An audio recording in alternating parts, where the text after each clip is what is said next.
नमस्कार, आप देख रहे हैं जगत क्रांति टीवी और मैं हूं आपके साथ ज्योतिका। आइए रुक करते हैं खबर की ओर। पश्चिम एशिया में तनाव के बीच पीएम मोदी का शांति संदेश। पहले यूएई के राष्ट्रपति फिर इजरायली पीएम से की बातचीत। पश्चिम एशिया में तनाव के बीच यूएई में ईरान के हमले बढ़ते जा रहे हैं। इसी बीच पीएम मोदी ने शांति का संदेश देते हुए पहले यूएई के राष्ट्रपति शेख मोहम्मद बिन जायद अल नाहयान और फिर इजराइल के प्रधानमंत्री बेंजामिन नेतन्याहू से बातचीत की। इस दौरान उन्होंने क्षेत्रीय शांति व स्थिरता पर जोर दिया। पश्चिम एशिया में बढ़ते सैन्य तनाव के बीच हालात और गंभीर होते जा रहे हैं। ईरान की ओर से संयुक्त अरब अमीरात पर बढ़ते हमलों ने क्षेत्रीय सुरक्षा को लेकर चिंता बढ़ा दी है। इसी बीच प्रधानमंत्री नरेंद्र मोदी ने यूएई के राष्ट्रपति शेख मोहम्मद बिन जायद अल नाहयान और फिर इजराइल के प्रधानमंत्री बेंजामिन नेतन्याहू से फ़ोन पर बातचीत की। इस दौरान उन्होंने हालात की जानकारी ली और भारत की एकजुटता जताई। की जानकारी खुद पीएम मोदी ने सोशल मीडिया प्लेटफॉर्म एक्स पर पोस्ट कर दी।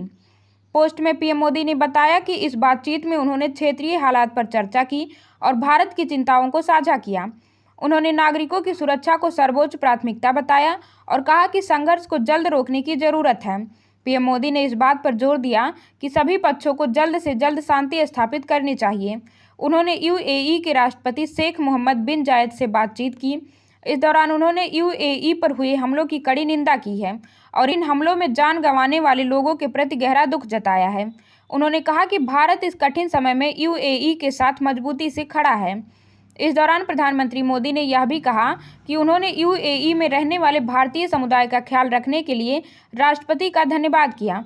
यूएई में बड़ी संख्या में भारतीय नागरिक काम करते हैं और रहते हैं। ऐसे में उनकी सुरक्षा को लेकर भारत सरकार लगातार संपर्क में है। प्रधानमंत्री मोदी ने अपने संदेश में यह भी कहा कि भारत क्षेत्र में शांति, सुरक्षा और स्थिरता का समर्थन करता है।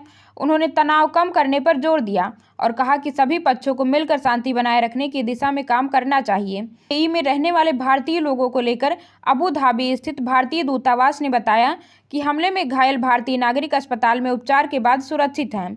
दूतावास लगातार अस्पताल प्रशासन और स्थानीय अधिकारियों के संपर्क में है। मिशन ने कहा कि घायल भारतीय को